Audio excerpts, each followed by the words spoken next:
Donc ce matin, je vous invite à tourner avec moi dans Genèse au chapitre 49. Genèse au chapitre 49.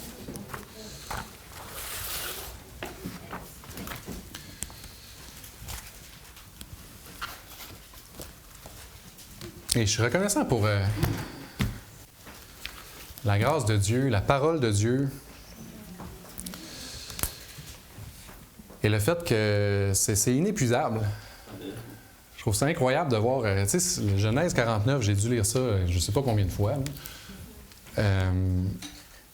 Mais le Seigneur est vivant.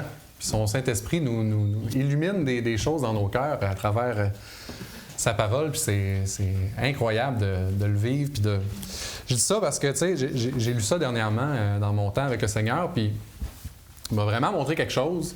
Puis c'est simple, là, c'est l'essence même de la rédemption. C'est pour ça que le message ce matin s'appelle « Les racines de la rédemption » à travers la lignée messianique. Mais je m'étais jamais arrêté à ça ce matin. Donc on va regarder Genèse 49. Puis pour vous mettre en contexte avant de lire, on va lire les versets 8 à 12. Mais ici, c'est les bénédictions prophétiques de Jacob. Donc on est juste après l'histoire de Joseph en Égypte. Et Jacob va ici, dans ce passage-ci, donner ses bénédictions à ses fils qui vont devenir les patriarches, évidemment, là, desquels vont découler les différentes tribus d'Israël. Et donc, à travers ces différentes bénédictions-là, au verset 8 à 12 qu'on va lire ici, on a la bénédiction que Jacob donne à son fils Juda. Donc, si on regarde les versets 8 à 12, je vais lire les versets 8 à 12, puis ensuite de ça, on va prier avant de poursuivre. Juda, tu recevras les hommages de tes frères. Ta main sera sur la nuque de tes ennemis. Les fils de ton père se prosterneront devant toi. Juda est un jeune lion. Tu reviens du carnage, mon fils. Il ploie les genoux, il se couche comme un lion, comme une lionne. Qui le fera lever? Le sceptre ne s'éloignera point de Juda, ni le bâton souverain d'entre ses pieds, jusqu'à ce que vienne le Shilo et que les peuples lui obéissent. Il attache à la vigne son âne et au meilleur cep le petit de son ânesse. Il lave dans le vin son vêtement et dans le sang des raisins son manteau. Il a les yeux rouges de vin et les dents blanches de lait. Éternel Dieu, on te loue ce matin pour ta parole, pour le fait que ton Saint-Esprit nous enseigne. Et Seigneur, oui, je suis fasciné de voir comment ta parole est inépuisable ce matin. Tu veux nous parler à travers ce passage. Et je te prie que tu saisisses nos cœurs sur ces vérités fondamentales de ta parole qu'on va considérer ce matin. Et je m'inclus là-dedans, c'est tellement précieux. On va parler de rédemption, on va parler de repentance. Merci, mon Dieu, pour ta grâce, pour ta bonté, pour le fait que, comme je l'ai dit tantôt, on n'est pas ici comme un club social, mais tu nous enseignes, Seigneur Dieu. Et on est ici tous ensemble pour t'adorer. Donc, on te loue de ça. Et je te prie que tu puisses nous révéler davantage Jésus à travers ta parole. Jésus est visible partout à travers ta parole. C'est merveilleux et je te prie que tu puisses nous le révéler davantage ce matin, chacun ici, à travers ce qu'on vit individuellement puis à travers ce qu'on vit collectivement en tant qu'Église. Au nom de Jésus. Amen. Et oui, je dis d'entrée de jeu que, puis ma femme l'a dit tout à l'heure, c'est notre anniversaire de mariage. Donc, vous pourrez aller la féliciter après le message parce que ça fait quand même 12 ans qu'elle a réussi à m'endurer. Attendez-vous à ce que ma femme revienne à quelques reprises à travers le message. Je me suis amusé un petit peu à la plug. C'est correct, tu devrais survivre. Donc, c'est ça, au niveau du contexte, on termine l'histoire de Joseph et quand on regarde Joseph dans la parole de Dieu, puis on va rentrer un petit peu plus dans le détail de la vie de Joseph sous peu, mais c'est ça, c'est un homme qui nous est montré à travers la parole de Dieu comme étant sans reproche. Puis on le sait, évidemment, c'est pas c'est pas Dieu fait homme, c'est pas Jésus, mais c'est un type de Christ dans la parole de Dieu. Et la Bible nous le montre comme étant... On voit rien à reprocher, dans le fond, là, dans la vie de Joseph, dans la parole de Dieu. Puis Dieu l'utilise pour sauver son peuple. Et on voit qu'il règne sur l'Égypte. Il a sensiblement... il est presque l'égal à Pharaon, finalement. Donc, il règne avec sagesse et on voit aucun péché, finalement, dans Joseph, dans la parole de Dieu. Et puis là, soudainement, suite à toute cette histoire incroyable-là de Joseph, on arrive dans Genèse 49, où il y a les bénédictions prophétiques de Jacob qu'on vient de considérer. Et en arrivant au verset 8 à 12, on se rend compte, si vous relisez avec moi le verset 10, « Le sceptre ne s'éloignera point de Juda, ni le bâton souverain d'entre ses pieds, jusqu'à ce que vienne le Shilo. » Et le Shilo, ici, c'est un terme qui désigne, entre autres choses, le Messie, finalement. Et on se rend compte que quand ici, Jacob mentionne que le sceptre ne s'éloignera point de Juda, c'est en fait un message fort du fait que la royauté va découler de Juda, puis qu'au final, comment est-ce qu'on appelle notamment un des titres de Christ? C'est le lion de Juda, qui est venu de cette lignée-là, de cette tribu de Juda. Donc la royauté, le Messie, est venu de Juda. Puis là, je lisais ça, puis je me suis dit, il me semble que après tout ce qu'on vient de voir de Joseph, comment il était un exemple sensiblement parfait, c'est pas nécessairement le choix que j'aurais fait, si ça avait été moi qui avais choisi, tu sais. Il me semble que si j'avais eu à choisir quelqu'un, alors qu'on vient de lire toute cette histoire incroyable-là, moi, j'aurais probablement choisi Joseph pour que le Messie vienne de la lignée de Joseph. Puis, tu sais, je dis ça, puis on ne l'a pas lu, mais un peu plus loin, il y a la bénédiction prophétique que Jacob donne à Joseph, puis c'est pas négatif. Il y a quand même des très belles bénédictions qui découlent de Joseph, mais quand même, on voit que Dieu a fait en sorte, dans sa sagesse, que le Messie allait venir de la lignée de Juda. Puis je me suis demandé pourquoi. Pourquoi est-ce que le Seigneur a décidé de faire ça comme ça? Fait que ça, c'est la question centrale du message d'aujourd'hui à laquelle on va essayer de répondre. Puis on va le faire en regardant Joseph, qu'est-ce qu'il représente dans la parole de Dieu. On va s'arrêter à Juda. C'est quoi la différence entre Juda et Joseph? Et donc, on va commencer comme ça en regardant Joseph pour commencer. Donc, pourquoi pas Joseph? Parce que, comme je l'ai dit, ça aurait bien du sens. Puis Joseph, c'est un type de Christ de différentes manières. Joseph, la première chose qu'on peut voir, c'est qu'à travers toute sa vie, ça a été un modèle de fidélité dans l'épreuve. Joseph brille par sa fidélité à travers l'épreuve. Et on le voit à travers beaucoup de choses dans la Genèse, à travers son histoire. Si on se souvient là, de la vie de Joseph, il a commencé par être vendu par ses frères. Puis quand on lit la parole de Dieu, il est vendu tout ça, mais on ne voit pas Joseph se plaindre, se mettre en colère contre ses frères. On ne voit rien de négatif par rapport à ça.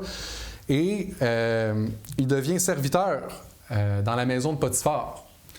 Et non seulement il devient serviteur dans la maison de Potiphar, mais il est tellement aimé de Potiphar que Potiphar l'établit comme ayant un rôle élevé dans sa maison. Ça nous dit que Joseph possédait sensiblement, pouvait gérer la maison de Potiphar à grandeur. Donc il y avait vraiment un niveau élevé. Ce n'était pas un esclave de bas niveau dans la maison de Potiphar, mais Potiphar l'a élevé à un point tel où il était quasiment égal à Potiphar, sauf au niveau de sa femme, évidemment. Et ça, c'est une autre chose qu'on voit à travers l'histoire de Joseph. Une autre épreuve quand même assez grande, ça nous mentionne dans la parole de Dieu que la femme de Potiphar courtisait Joseph, voulait aller vers Joseph, puis qu'il aille avec elle dans son lit.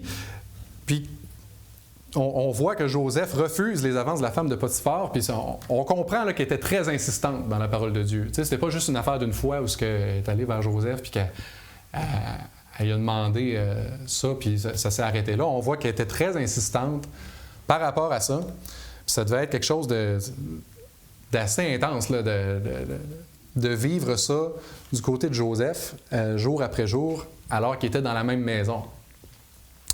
Mais la parole de Dieu nous montre que Joseph continuait à rester fidèle. Donc c'est pour ça que je dis qu'il brille par sa fidélité, du fait qu'il était fidèle à travers l'esclavage en tant que serviteur à Potiphar. Il était fidèle à Dieu à travers cette situation difficile-là, en disant qu'il ne pourrait pas faire quelque chose comme ça contre Dieu. Puis quand on parle de fidélité, ça c'est un autre point qui est incroyable. Tu sais, Joseph pointe toujours à Dieu. Il ne dit pas juste « je ne pourrais pas faire ça contre Potiphar », mais il ramène à Dieu. Ce serait un outrage par rapport à Dieu de faire ça. Donc, il refuse les offenses de la femme de Potiphar qui se fait très insistante, se fait envoyer en prison injustement. Et encore là, la parole de Dieu ne nous montre absolument rien comme quoi il se serait encore là mis en colère ou plaint ou quoi que ce soit. Puis je ne dis pas qu'il était sans péché. Évidemment, on sait que c'est un humain comme nous, de la même nature que nous, puis que Joseph a certainement péché quelque part à travers tout ça. Mais la Bible nous met de l'avant vraiment comme s'il avait absolument rien fait de mal à travers tout ça. Et qu'est-ce qui se passe en prison? Encore une fois, devient gestionnaire de la prison. Ça, c'est quand même particulier quand tu penses à ça. Quand on lit, on voit que Joseph a trouvé la faveur du chef des gardes, c'est ça exactement, qui l'a mis comme étant gestionnaire de la prison à ce moment-là. Donc, encore une fois, exemple de fidélité incroyable. Et une fois que suite à ça, il a été capable de montrer qu'il était capable que le Seigneur lui communiquait comment interpréter les rêves. Vous savez l'histoire, il a été mené jusqu'à Pharaon et a interprété le rêve de Pharaon. Mais encore une fois, on voit la fidélité de Joseph à travers cette histoire-là, parce que quand Pharaon lui demande d'interpréter son rêve, qu'est-ce que Joseph répond? Joseph a répondu à Pharaon en disant « Ce n'est pas moi, c'est Dieu qui donnera une réponse favorable à Pharaon. » Il ramenait encore à Dieu. Donc, c'est pas vous qui m'avez envoyé ici, mais c'est Dieu qui m'a envoyé ici. Il a dit ça aussi par rapport à ses frères, quand ses frères l'ont reconnu. Donc, il pointait constamment à Dieu à travers toutes les épreuves. Puis quand on s'arrête à ça, c'est des épreuves incroyables qu'il a vécues. Mais on pourrait s'enorgueillir, être amer à travers tout ça, mais non, il pointait à Dieu à travers chaque étape, chaque épreuve qu'il a vécue. Donc, il a vraiment brillé par sa fidélité. Et on pourrait dire que Joseph était intelligent selon Dieu. Et qu'est-ce que je veux dire par là? Bien, il y a l'intelligence avec un petit « i » qui existe, selon le monde, puis il y a l'intelligence avec un grand « i », la vraie intelligence, comme la parole de Dieu nous l'enseigne, selon Dieu. Et dans Proverbe 9, 10, ça nous dit « Le commencement de la sagesse, c'est la crainte de l'Éternel. La science des saints, c'est l'intelligence. » Donc, l'intelligence biblique, selon Dieu, c'est de craindre l'Éternel. Et, première occurrence, je veux remercier le Seigneur pour l'intelligence de ma femme. Et là, je ne veux pas l'insulter, mais c'est moi l'intellectuel du couple, disons. J'aime les échecs, que je suis en informatique, j'ai des livres, intelligence selon le monde. J'ai un bac qui n'est pas en musique. Mais Dieu dit encore dans 1 Corinthiens 1, 25 à 27, « Car la folie de Dieu est plus sage que les hommes, et la faiblesse de Dieu est plus forte que les hommes. » Puis là, on dirait que je suis en train de traiter ma femme de folle en avant de toute l'Église, mais je dois avouer qu'elle a une crainte de l'Éternel qui est beaucoup plus grande que la mienne dans notre quotidien. Par exemple, quand vient le temps de parler aux enfants du Seigneur ou même de m'exhorter, souvent c'est elle qui va trouver les mots beaucoup plus facilement que moi. Et c'est ça, Dieu lui a donné cette intelligence spirituelle, cette intelligence selon Dieu. Et je veux remercier le Seigneur pour ça. Donc, Joseph était comme ça. C'est-à-dire qu'il y avait cette crainte de l'Éternel. C'est pour ça qu'il ramenait l'Éternel constamment à travers ses épreuves. Là. La crainte de l'Éternel, c'est d'avoir une révérence envers Dieu, d'être conscient que Dieu est Dieu, qu'il est présent, et donc quand tu es conscient que Dieu est Dieu, bien, tu vas pointer à lui et le mettre de l'avant. C'est en quelque sorte, c'est un peu ça, la crainte de l'Éternel. Donc, c'est ce que Joseph faisait, et alors que personne ne savait quoi dire, Joseph se confiait en Dieu, trouvait les bons mots. Il n'était pas intelligent avec un petit, il était intelligent avec un grand I, selon l'intelligence biblique. Et donc, comme je l'ai dit tout à l'heure, dans Genèse 49, suite à toute cette histoire incroyable-là, Joseph reçoit une bénédiction qui est considérable. Si on regarde dans Genèse 49, 22, Joseph est le rejeton d'un arbre fertile, le rejeton d'un arbre fertile près d'une source. Les branches s'élèvent au-dessus de la muraille. Ils l'ont provoqué, ils ont lancé des traits, les archers l'ont poursuivi de leur haine. Mais son arc est demeuré ferme et ses mains ont été fortifiées par les mains du puissant de Jacob. Il est ainsi devenu le berger, le rocher d'Israël. C'est l'œuvre du Dieu de ton Père qui t'aidera, c'est l'œuvre du Tout-Puissant qui te bénira des bénédictions des cieux en haut, des bénédictions des eaux en bas, des bénédictions des mamelles et du sein maternel. Ça continue. Donc, tu sais, vous voyez que c'est une bénédiction qui est quand même grandiose. Parce que je dis ça, puis on n'a pas lu les autres, mais il y en a que c'est... On dit bénédiction, mais il y en a c'est négatif. Il y a certains des fils de Jacob qui ont eu des bénédictions prophétiques qui n'étaient pas très, très glorieuses à cause de différentes choses qu'ils ont vécues, qu'ils ont fait par rapport à Jacob. Donc, on voit ici que quand même, Dieu ne méprise pas la fidélité de Joseph, au contraire, c'est élevé, c'est exalté. Mais ce n'est pas, encore une fois, Joseph qui a eu cette bénédiction de la royauté du Messie. Donc,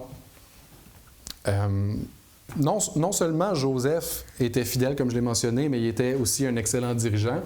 C'est à Joseph que Pharaon a confié la direction du pays pendant quand même 7 ans de famine, puis même avant pour préparer le peuple à faire face à la famine. Donc, il a fait survivre le pays en entier ainsi que son peuple, le peuple de Dieu, à travers tout ça.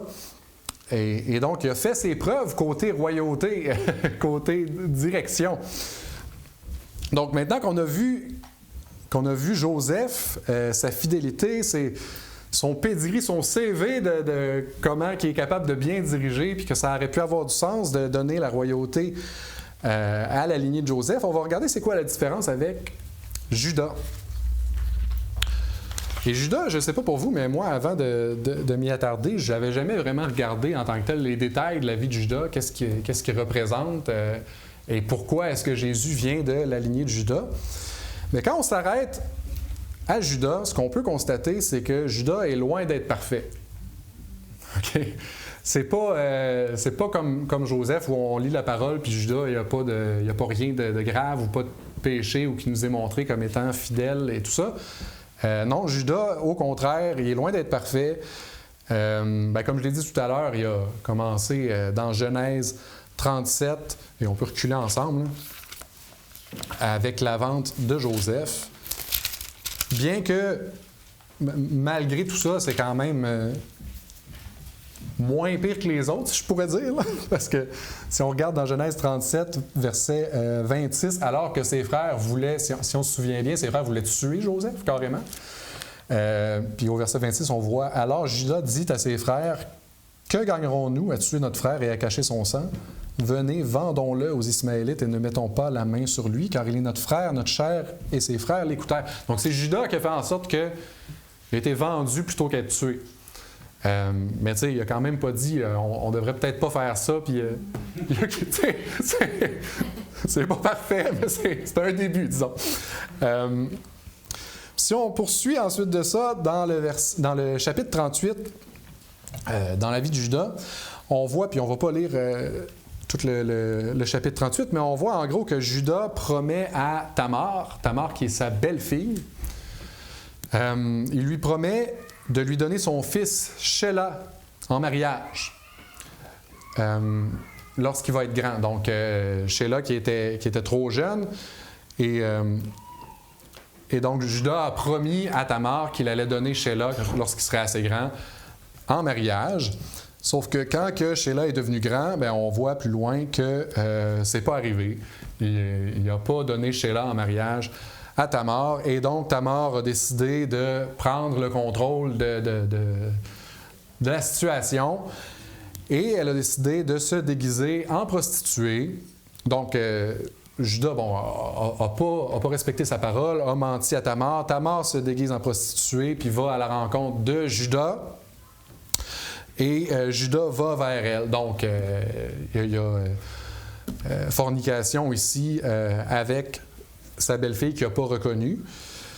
Et si on regarde dans Genèse 38 au verset 24 à 26, ce qui se passe suite à ça, environ 3 mois après, on vint dire à Judas, « Tamar, ta belle-fille, s'est prostituée et même la voilà enceinte à la suite de sa prostitution. » Et Judas dit, « Faites-la sortir et qu'elle soit brûlée. »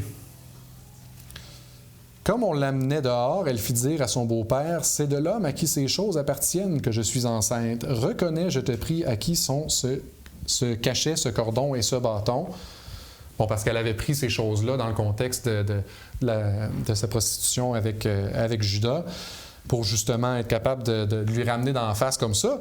Et au verset 26, Judas les reconnut et dit, « Elle est moins coupable que moi, puisque je ne l'ai pas donnée à Sheila, mon fils, et il ne la connut plus. » Donc, au verset 24, il dit « Faites-la sortir et qu'elle soit brûlée. » Donc, on voit déjà de l'hypocrisie là, de la part de Judas face à cette déclaration-là. Mais, rendu au verset 26, on constate qu'il y a un certain changement de ton quand même dans son discours, qui nous laisse voir que quelque chose se passe en Judas. Parce que quand on regarde le verset 26, elle est moins coupable que moi. Puis là, il ramène à Sheila, le fait qu'il n'a pas respecté sa parole, puis que je ne l'ai pas donné à Sheila, mon fils, et il ne l'a connu plus. Et à partir de ce moment-là, on dirait que ça marque un point tournant dans la vie de Judas. On ne voit plus Judas, à partir de là, qui fait toutes sortes de choses louches et peu recommandables. Une des prochaines fois où on voit Judas suite à ça, c'est dans Genèse 44. Vous pouvez tourner avec moi dans Genèse 44.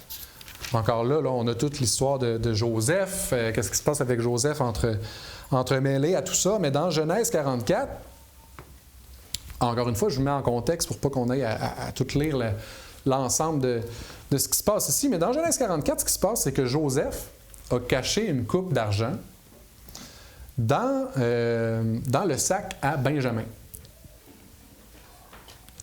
Qui est Benjamin? C'est le plus jeune. C'est le plus jeune fils de Jacob. Et Jacob, un peu de la même manière qu'il s'était attaché particulièrement à Joseph, bien, c'était un peu le même pattern qui se répliquait ici. Là, Jacob avait un attachement très particulier à Benjamin, qui était très cher à son cœur. Et Jacob ne voulait pas que Benjamin parte avec ses frères pour aller vers Joseph pour demander de la nourriture. Mais Joseph a demandé à ce que tout le monde vienne. C'était une condition. Donc, il n'a pas eu le choix d'y aller. Puis Joseph a caché une coupe d'argent dans le sac à Benjamin. Et donc, dans Genèse 44, si on lit les versets 11 à 34, Genèse 44, verset 11, il dit, et là c'est Joseph, qu'il en soit donc selon vos paroles, celui sur qui se trouvera la coupe sera mon esclave, et vous serez innocent. Aussitôt, c'était le verset 10, verset 11, aussitôt chacun descendit son sac à terre, et chacun ouvrit son sac. L'intendant les fouilla, commençant par le plus âgé et finissant par le plus jeune, et la coupe fut trouvée dans le sac de Benjamin. Ils déchirèrent leurs vêtements, chacun rechargea son âne, et ils retournèrent à la ville. Judas, qu'on n'a pas vu depuis la dernière chose qu'on a lue avec Tamar, Judas et ses frères arrivèrent à la maison de Joseph où il était encore, et ils se prosternèrent à terre devant lui. Joseph leur dit, « Quelle action avez-vous faite? Ne savez-vous pas qu'un homme comme moi a le pouvoir de deviner? » Judas répondit, « Que dirons-nous à mon Seigneur? Comment parlerons-nous? Comment nous justifierons-nous?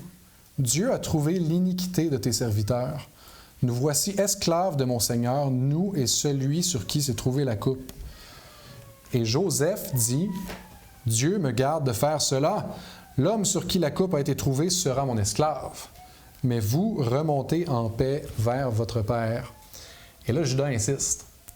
Alors, Judas s'approcha de Joseph et dit, « De grâce, mon Seigneur, que ton serviteur puisse faire entendre une parole à mon Seigneur et que sa colère ne s'enflamme point contre ton serviteur, car tu es comme Pharaon. Mon Seigneur a interrogé ses serviteurs en disant, « Avez-vous un père ou un frère? » Nous avons répondu, « Nous avons un vieux père et un jeune frère, enfant de sa vieillesse. Cet enfant avait un frère qui est mort et qui était de la même mère. Il reste seul et son père l'aime. Tu as dit à tes serviteurs, « Faites-le descendre vers moi et que je le voie de mes propres yeux. » Nous avons répondu à mon Seigneur, « L'enfant ne peut pas quitter son père. S'il le quitte, son père mourra. » Tu as dit à tes serviteurs, « Si votre jeune frère ne descend pas avec vous, vous ne reverrez pas ma face. » Lorsque nous sommes remontés auprès de ton serviteur, mon père, nous lui avons rapporté les paroles de mon Seigneur. Notre père a dit, « Retournez, achetez-nous un peu de vivres. » Nous avons répondu, « Nous ne pouvons pas descendre, mais si notre jeune frère est avec nous, nous descendrons, car nous ne pouvons pas voir la face de cet homme, à moins que notre jeune frère ne soit avec nous. » Ton serviteur, notre père, nous a dit, « Vous savez que ma femme m'a enfanté 2 fils. L'un étant sorti de chez moi, je pense qu'il a été sans doute déchiré, car je ne l'ai pas revu jusqu'à présent. Si vous me prenez encore celui-ci et qu'il lui arrive un malheur, vous ferez descendre mes cheveux blancs avec douleur dans le séjour des morts. Maintenant, si je retourne auprès de ton serviteur, mon père, sans avoir avec nous l'enfant à l'âme duquel son âme est attachée, » vous voyez comment c'est particulier, « il mourra en voyant que l'enfant n'y est pas. Et tes serviteurs feront descendre avec douleur dans le séjour des morts les cheveux blancs de ton serviteur, notre père. Car ton serviteur a répondu pour l'enfant en disant à mon père, « Si je ne le ramène pas auprès de toi, je serai pour toujours coupable envers mon père. » C'est Judas qui a dit ça à son père avant de partir avec Benjamin. Verset 33. « Permets donc, je te prie, à ton serviteur de rester à la place de l'enfant, comme esclave de mon Seigneur, et que l'enfant remonte avec ses frères. Comment pourrais-je remonter vers mon père si l'enfant n'est pas avec moi? Ah, que je ne vois point l'affliction de mon père. » Ça marque un point tournant ici vraiment dans le cœur de Judas. Ça nous est exposé parce que si on se souvient, c'est Benjamin a pour Jacob un attachement aussi précieux qu'il y avait pour Joseph, qui était son fils préféré. Et au moment où Joseph s'est fait vendre, Judas n'avait pas du tout cette disposition-là face à son père, qui ne voulait pas voir l'affliction de son père. Et on voit qu'il n'y avait pas le cœur à la même place. Mais ici, dans une situation qui est très similaire à ce qui est arrivé avec Joseph, lorsqu'il a été vendu, on voit que son cœur est complètement différent ici et qui veut prendre la place de son frère, Benjamin. Donc, face à la douleur de Jacob, Judas se charge de la responsabilité et supplie son frère Joseph pour être pris comme esclave à la place de Benjamin de façon très insistante. Et donc, on pourrait dire que pour donner la liberté face à l'Égypte, à son frère, il veut se sacrifier. Puis ça, c'est...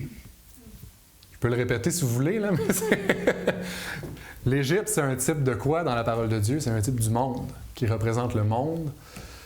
Et Judas, ici, veut se sacrifier comme esclave du monde, de l'Égypte, pour faire en sorte que Benjamin ait la liberté. Et s'il y a quelque chose de christique dans la parole, bien, c'est certainement que ça, c'en est une. Là. C'est une façon de voir Jésus à travers comment Judas a voulu se sacrifier ici pour prendre cet esclavage-là en Égypte à la place de son jeune frère. Et donc, quand on lit « Le sceptre ne s'éloignera point de Juda » dans les bénédictions du chapitre 49, qu'est-ce qui fait en sorte que le sceptre a été donné à la lignée de Juda? Bien, ici, dans ce passage-là qu'on vient de lire, on voit toute la profondeur de la repentance de Juda. Juda passe d'un dirigeant égoïste à un serviteur sacrificiel qui veut se sacrifier. Et c'est pas juste une simple excuse ici, mais on voit que c'est un renversement de cœur ici là, qui est profond dans le cœur de Juda. Et donc, ça illustre ce changement-là, la grâce de Dieu qui peut transformer le cœur humain. La grâce de Dieu qui peut transformer le cœur humain. Donc, si j'ai dit tantôt que Joseph brillait par sa fidélité, bien, on pourrait dire ici que Juda brille par sa repentance, par son cœur transformé, par la grâce de Dieu. Et c'est vraiment une image forte d'un cœur qui change, alors qu'on voit vraiment le parallèle avec la même situation qu'il y a eu avec Joseph. Donc, et ici, c'est la dernière chose qu'on voit de Juda. Cette image-là de vouloir se sacrifier pour son jeune frère dans Genèse 44, c'est la dernière chose qu'on voit de Juda. Suite à ce chapitre-là, on n'entend plus parler, à part les bénédictions de Jacob, mais on ne voit plus d'événements de la vie de Juda suite à ça. Donc, c'est vraiment l'image, la dernière photo qu'on a de Juda, c'est ce qu'on vient de lire ici au chapitre 44. Et comme je l'ai dit, Jésus est appelé le lion de Juda. Le lion de Juda. Ça souligne que la royauté véritable repose pas sur la perfection, mais repose sur un cœur qui se repent et qui sert de façon sacrificielle. La royauté véritable repose sur un cœur sacrificiel et non sur une performance. Puis encore là, je dis ça en tout respect là, de Joseph. Je ne dis pas que c'était une façade ou superficielle ce qu'il faisait, mais la parole de Dieu nous met vraiment de l'avant ici le contraste entre les deux. Puis ce qui est mis, l'accent de la parole de Dieu dans la vie de Joseph, c'est sa fidélité, comment il performait bien, mais à travers sa foi.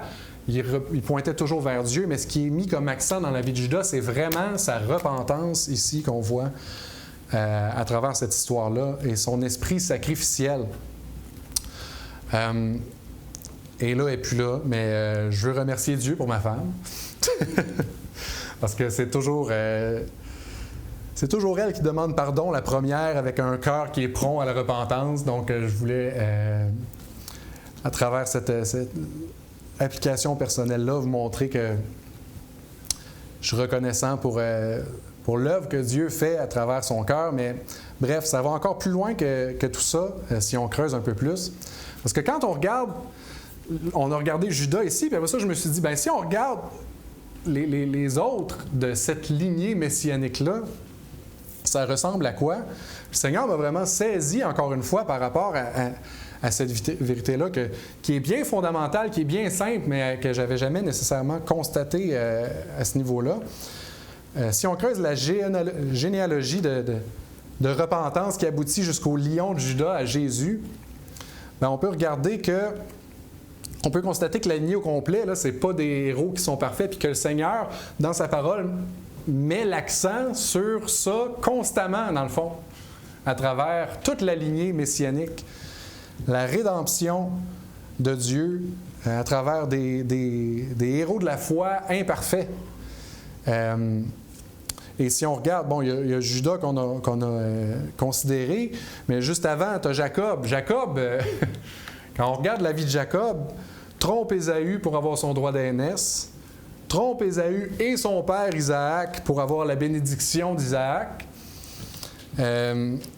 Et donc, c'est vraiment pas une vie parfaite, encore une fois, qui nous est montrée à travers la parole de Dieu par rapport à Jacob.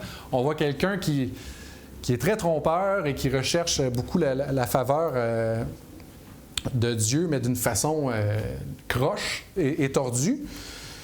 Mais on voit encore là, à travers sa vie, que Dieu l'a utilisé dans sa grâce et l'a ramené à lui. Tu sais, on voit qu'il y avait une certaine crainte de Dieu et il lutte avec l'ange dans Genèse 32 et il dit « J'ai vu Dieu face à face et ma vie a été sauvée ». Et on voit qu'il reconnaît son péché à travers ça. Et veut par la suite se réconcilier avec Ésaü, avec un gros paquet de présents et tout ça. Tu sais, on voit qu'il y avait encore là une repentance dans le cœur de Jacob par rapport à toutes ces choses-là qu'il a faites. Tu sais, il n'a pas juste été tordu puis ça finit là. Il va à Dieu par la foi, il a une crainte de Dieu et il recherche la restauration dans la repentance. Si on revient à Isaac, il n'y a rien de majeur qui nous est mis de façon évidente tant que ça dans la parole de Dieu, mais on voit quand même que c'est le fils de son père, dans le sens où dans Genèse 26, il va mentir au roi Abimelech par rapport à sa femme Rebecca en disant que c'est sa sœur. Et par la suite se réconcilie. Abraham, même chose, qui a menti, pas juste une fois en plus de ça, qui a menti 2 fois par rapport à sa femme Sarah en disant que c'était sa sœur. La première fois pour tromper Pharaon et la deuxième fois avec Abimelech, donc dans Genèse 12 et Genèse 20, deux tromperies d'Abraham. Tu te dirais que la première fois qu'il aurait peut-être appris, mais non, il le refait encore. Puis ensuite de ça, bien, on voit sa relation avec Agar pour avoir Ismaël plutôt que de juste attendre la promesse de Dieu. Mais encore une fois, malgré ces défauts-là, c'est le fait qu'Abraham a trébuché de cette manière-là, la parole de Dieu nous met beaucoup de l'avant, comme quoi qu'il marchait par la foi. Et on voit suite à tout ça, à Genèse 22, le sacrifice ultime d'Abraham qui a amené Isaac quand même jusque sur la montagne pour le sacrifier. Et c'est un homme qui retournait constamment à Dieu, qui marchait avec Dieu, on voit dans la parole qui faisait des autels à Dieu partout où il passait sensiblement et invoquait le nom de l'Éternel. Donc il y avait cette crainte-là de Dieu, encore une fois, en Abraham et cette repentance à travers sa vie. Et si on regarde même, puis on va regarder cet exemple-là un peu plus dans le détail cet après-midi, mais à travers d'autres exemples dans la lignée messianique, bon, évidemment, il y a le roi David qui a commis un adultère grave et le meurtre d'Uri, et on a lu tout à l'heure le psaume de repentance qui nous montre clairement le cœur repentant de David face à tout ça. Si on va même plus loin, c'est ça, puis même à travers les disciples de Christ, ces caractéristiques, notamment avec Pierre, par exemple, qui a renié Jésus dans Luc 22 et qui a été restauré par Christ. Donc, il y en a à l'infini des exemples comme ça à travers la parole de Dieu, mais c'est simplement pour vous soumettre le fait que, vous faire constater à nouveau ce matin que la parole de Dieu nous met de l'avant des personnages incroyables qui marchaient par la foi, mais qui étaient tous bien imparfaits. Et donc, c'est l'histoire de la restauration. C'est vraiment le cœur de l'Évangile, ce qu'on voit ce matin. Et donc, à chaque révélation, à chaque étape, Dieu révèle qu'il restaure. Dieu veut mettre l'accent sur ça. Il veut mettre l'accent sur lui. Pas sur les hommes, veut mettre l'accent sur lui. Comment des gens qui sont brisés, qui pêchent constamment, même si c'est des gens qui ont la foi, qui marchent avec Dieu, qui ont la crainte de Dieu, c'est des gens imparfaits qui tombent, qui trébuchent, mais Dieu prend ces gens-là, bien imparfaits, puis par sa grâce, les restaure, les utilise. Et c'est des gens qui sont caractérisés par le fait qu'ils ont cette repentance-là, qui sont pas en train d'excuser leurs péchés, mais qui voient leurs besoins de Dieu, qui voient leur besoin de retourner à Dieu. Puis je pense que ça, c'est un des points fondamentaux par rapport à la repentance, de voir que, écoute, il n'y a pas personne de parfait, mais on a besoin de retourner à Dieu quand on trébuche. On a besoin de retourner à Dieu parce que c'est juste lui qui peut nous restaurer. Et on va voir un exemple cet après-midi de quelqu'un qui ne retourne pas à Dieu en comparant Saül et David.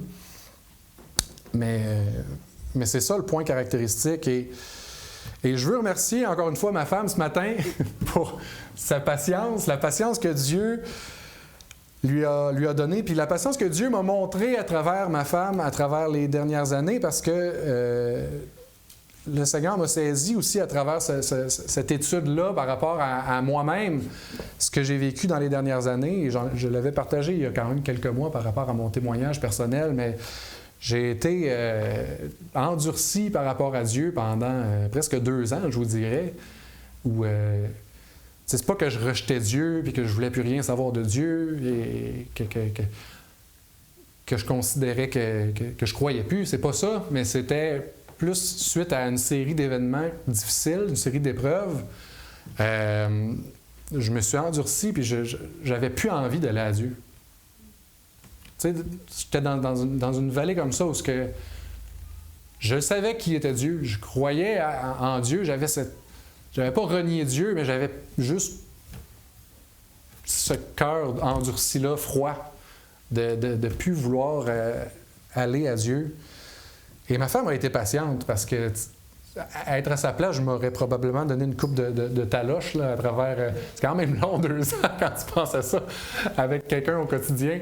Mais c'est pas arrivé une seule fois où j'ai senti qu'elle était irritée. C'est vrai, là, j'ai même pas senti une seule fois où elle était irritée contre moi par rapport à cet état-là que j'avais. Donc, je vois vraiment Dieu à travers comment...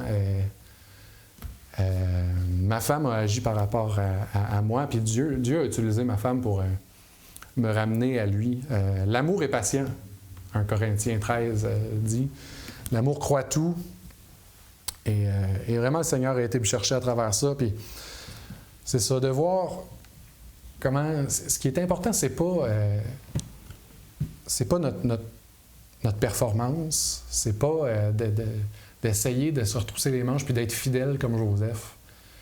Puis je sais que c'est évident, mais on peut vraiment avoir tendance à se dire ça à travers des épreuves puis tout ça, des moments difficiles, de se dire hey, là, je vais quand même essayer d'être fidèle puis tout ça. Mais non, on va tomber de temps à autre, ça nous arrive tous, mais ce qui est important, c'est, comme on le voit à travers l'accent que le Seigneur met, à travers toutes ces personnes-là fondamentales, ces pères de la foi, de retourner à Dieu.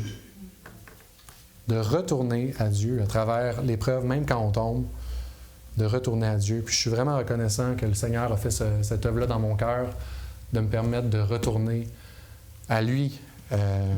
C'est comme si un fardeau avait été enlevé. Je sais que j'étais sauvé, j'étais un enfant de Dieu, mais c'est comme... Quand on est dans le désert comme ça, puis qu'on refuse d'être reconnaissant puis de se retourner vers Dieu, ça pèse à un moment donné, puis on est misérable. Fait que je remercie le Seigneur pour l'œuvre qu'il fait, puis pour sa grâce. Et donc, tout ça pour dire que Jésus est le lion de Juda. Et c'est la culmination de toute cette lignée-là de gens que j'ai mentionnés. De cette lignée messianique-là, de la royauté qui a été donnée à Juda, cette racine-là de la rédemption, de se repentir, comme on l'a vu dans le cœur de Juda, ce cœur transformé-là. Jésus est la culmination de tout ça. Bon, vous me direz, Jésus n'a pas eu à se repentir de rien, puis c'est vrai. Mais Jésus a eu ce cœur humble et ce cœur sacrificiel-là, comme on l'a vu avec Judas aussi. C'est un roi qui est né dans la faiblesse pour révéler la puissance, la grâce de Dieu. Et son ministère incarnait la restauration. C'était que ça que Jésus faisait du début à la fin. Il appelait publiquement les pécheurs à la repentance, aux gens à se retourner, à se détourner de leur voie, puis à se retourner vers lui, à retourner à Dieu. Puis il l'a dit lui-même, « Je ne suis pas venu appeler des justes, mais des pécheurs à la repentance. » Et donc, pourquoi est-ce que Dieu a choisi Judas plutôt que Joseph pour avoir cette bénédiction-là? Mais parce que Dieu veut mettre l'accent sur le cœur de Judas, la repentance, le sacrifice. Joseph était un type de Christ à sa manière. Et il a été brillant dans sa fidélité, mais Judas, lui, a été brisé et a été brillant dans sa repentance. Et Dieu n'utilise pas les parfaits, les puissants, mais les faibles, et il ne va pas au mérite, mais à la grâce. Et comme je l'ai dit tout à l'heure, c'est vraiment le cœur de l'Évangile. Jésus est venu chercher et sauver ceux qui étaient perdus, les blessés, les malades. Et le grand point commun dans tout ça, dans toute cette lignée-là, c'est pas la perfection, c'est le fait qu'on parle de gens, d'hommes et de femmes qui reconnaissent leurs faiblesses et qui retournent à Dieu malgré leurs péchés. Donc aujourd'hui, Dieu ne veut pas ta performance. Dieu veut ton cœur repentant. Dieu nous appelle à se tourner vers lui, peu importe qu'est-ce que tu vis. Dieu t'appelle à se tourner vers lui, pas avoir une façade impeccable puis une performance. Qu'on puisse revenir à lui, parce que Dieu exalte ceux qui s'abaissent. On va prier. Oh Seigneur, merci que tu ne nous demandes pas d'être parfait. Puis merci que c'est tellement évident dans ta parole, à travers des choses comme on l'a considéré ce matin, puis à travers toute ta parole. On voit que tu veux vraiment mettre l'accent sur le fait que tu es un Dieu restaurateur. Tu prends des personnes toutes brisées par le péché, puis un monde corrompu et tordu. Tu fais des choses incroyables avec ça. Même à travers la vie de Joseph, on le voit, tu as pris une situation épouvantable pour changer le mal en bien, comme Joseph lui-même l'a dit. Et merci Seigneur qu'on voit cette racine-là de la rédemption à travers Judas